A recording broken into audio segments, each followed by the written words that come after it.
kotala ye.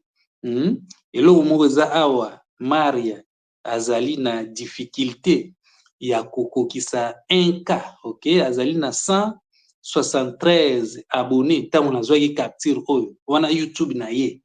ok, malgré buzz oyo akokisi nanu 1K te na YouTube. Elingi koloba YouTube ezali compliqué, YouTube ezali ndenge mosusu, ok, biso sikoyo bato ya kala na ba YouTube bango mboka na mboka ezala na mikonzi nango, ok, ngai précisément nalobi nini, ok, so otalaka ngai vraiment okozala na problème ya visibilité te. Pour de temps en temps naglisaka mwa batio mwa banini oyo okosan sortir kaka, ok, avant na ndoloba so otalaka nga ndoka kolia yo te, mais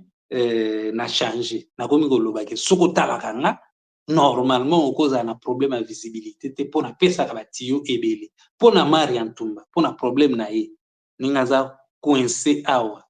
na 173 abonnés, ok, solution na ye ezali atia ba video ya minimum 8 minutes mata, de 8 à 15, 8 à 20 minutes oyo azali koloba, ok, alobaka déjà bien, ok, ozolia te, ozosala soki mpe ozoloba pena continuellement pendant 8 à 15 minutes, donc de 0 à 15 minutes à peu près, de 0 à 10 minutes, eloko moko bongo, ok, vidéo moko ya durée ya 10, 12, 15, atie ba vidéo ya bongo, soki alandisi ba vidéo ya bongo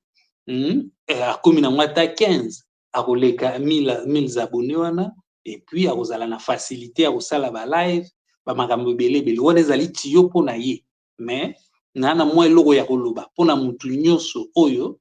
atalaka nga et puis aza na besoin ya visibilité, nalobi te ke ocontacte nga en privé pour to traiter dossier ya visibilité gratuitement, ok, non, oyo na flashe kaka mpo na Maria Ntumba par rapport ya YouTube na ye ezokende malembe trop. Kozala na YouTube ça peut l'aider à s'épanouir mwa muke, ok, azwaka mbongo ebele na ndenge ya ba publicité, mais na YouTube donc mwa mutu ekosala YouTube eza na plus de considération que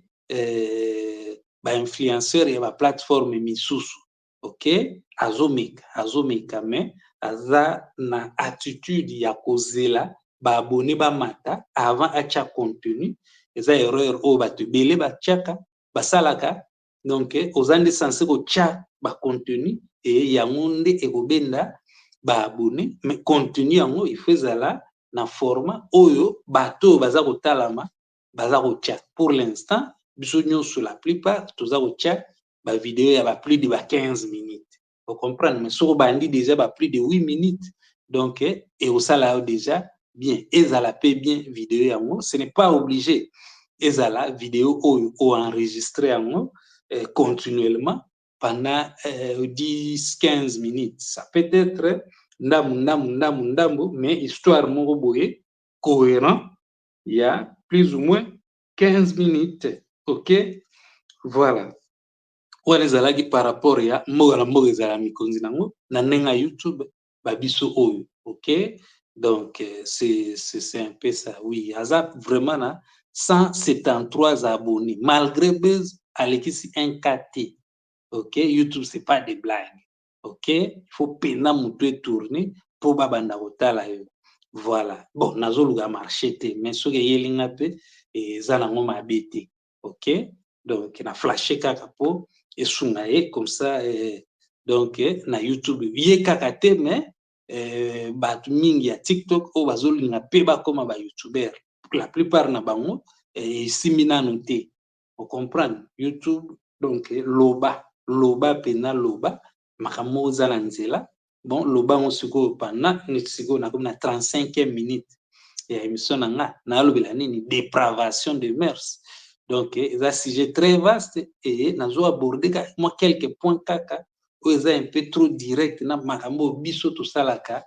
na réseaux sociaux. 390 articles donc eza ebele na kolobela nyonso te, ok. Voilà, alors diffamation ezali et glorification ya bamakambo ya bachirurgie, bon donc na traîner là-dessus te parce que na tombaki sur baarticle concernant yango te. Diffamation tosalaka yango trop, bon na minute oyo ekomi beaucoup plus facile balandela yo, ok. Harcèlement, hein? Donc yango mpe ezali eloko ya koevite koluka baarticle wana en rapport avec yango.